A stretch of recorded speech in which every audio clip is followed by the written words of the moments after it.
श्री भक्तमाल में श्री सैन जी।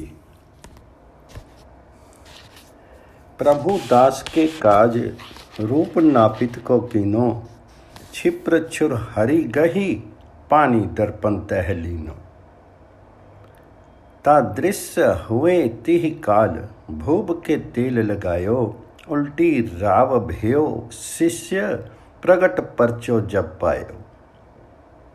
शाम रहत सन मुख सदा ज्यों बच्चा हित धेन के, विदित बात जग जानिए हरि भय सहायक सैन के। ये बात सर्वप्रसिद्ध है, सारा संसार जानता है कि श्री भगवान परम भागवत श्री सैन जी के सहायक हुए। भक्तवत्सल प्रभु ने अपने भक्त सैन जी के लिए नाई का रूप बनाया और अत्यंत शीघ्र बगल में छुर हड़ी लटकाए, हाथ में दर्पण लिए, ठीक सैन जी के सामने ही रूप धारण करके जाकर के राजा को तेल की मालिश की।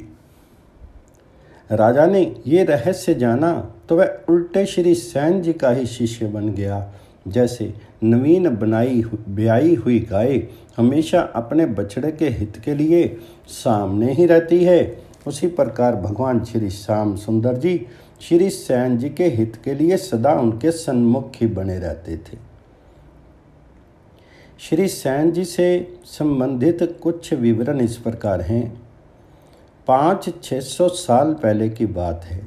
बघेल खंड का बांधवगढ़ नगर अत्यंत समृद्ध था। महाराज वीर सिंह वहाँ के राजा थे।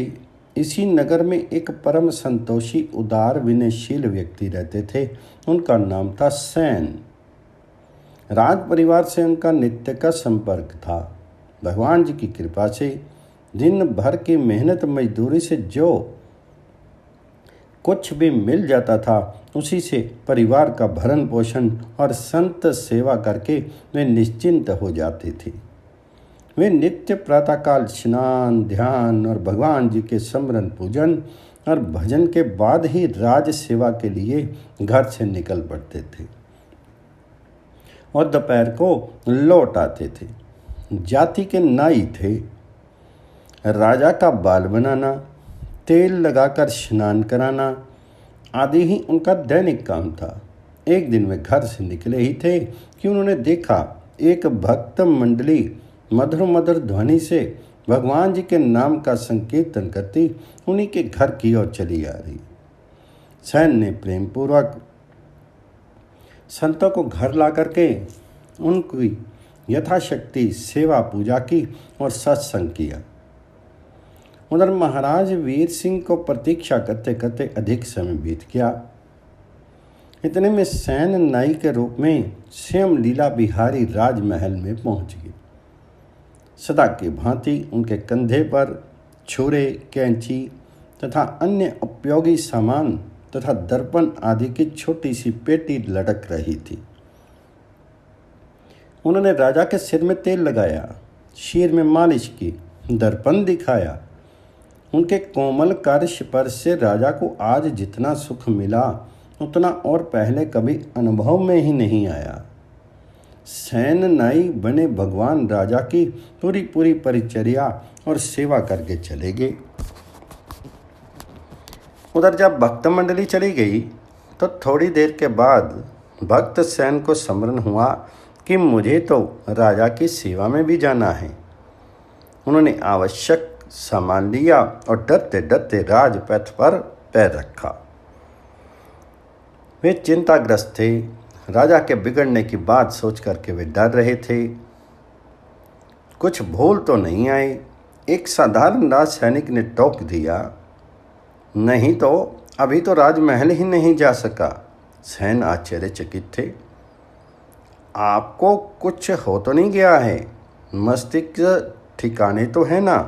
भगवान जी के भक्त कितने सीधे साधे होते हैं, इसका पता तो आज ही चल सका।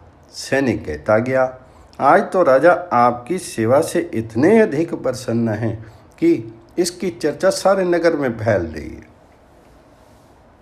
सैनिक आगे कुछ नहीं बोल सका।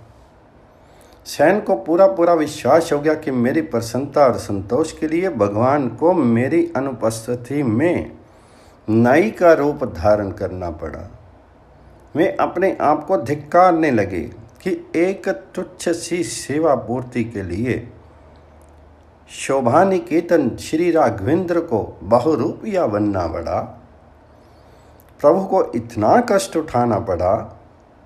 उन्होंने भगवान जी के चरण कमल का ध्यान किया, मन ही मन प्रभु से क्षमा मांगी। उनके राजमहल में पहुंचते ही राजा वीर सिंह बड़े प्रेम और विनय तथा स्वागत सत्कार से मिले। भगवान के साक्षात्कार का प्रभाव जो था, भक्त सैन ने बड़े संकोच से विलंब के लिए क्षमा मांगी। संतों के अचानक मिल जाने की बात कही। दोनों ने एक दूसरे का जी भर के आलिंगन किया। राजा ने सैन के चरण पकड़ लिए। वीर सिंह ने कहा, राज परिवार जन्म जन्म तक आपका और आपके वंशों का आभार मानता रहेगा। भगवान ने आपकी ही प्रसन्नता के लिए मंगल में दर्शन देकर के हमारे असंख्य पाप तापों का अंत कर दिया। श्री प्रियादास जी ने श्री सैन जी की संत सेवा निष्ठा और भगवान जी की कृपा का इस प्रकार वर्णन किया है। बांधो गढ़ बास हरि साधु सेवा, आस लगी पगी, मति अथि प्रभु परयो, परचो दिखायो है, करी नित नेम चलियो, भूप की लगाऊं तेल, भयो मग मैल संत फिरी घर आयो है। टहल बनाए करी नृप के न संक करी, धरी उर शाम जाए भूपति रिझायो है। पाए सैन गयो पंथ पूछे, हिये रंग छायो, भयो अचरज राजा बचन सुनायो है। फेरी कैसे आए सुनी अति ही लजाए, कही सदन पधारे संत भइयो अबार है। आवन न पायो वाही सेवा अरुझायो राजा, डोरी सिर नायो देखी महिमा अपार है। भीजी गयो हियो दास भाव दृढ़ लियो पियो, भक्ति रस शिष्य हुए के जानियो सोई सार है।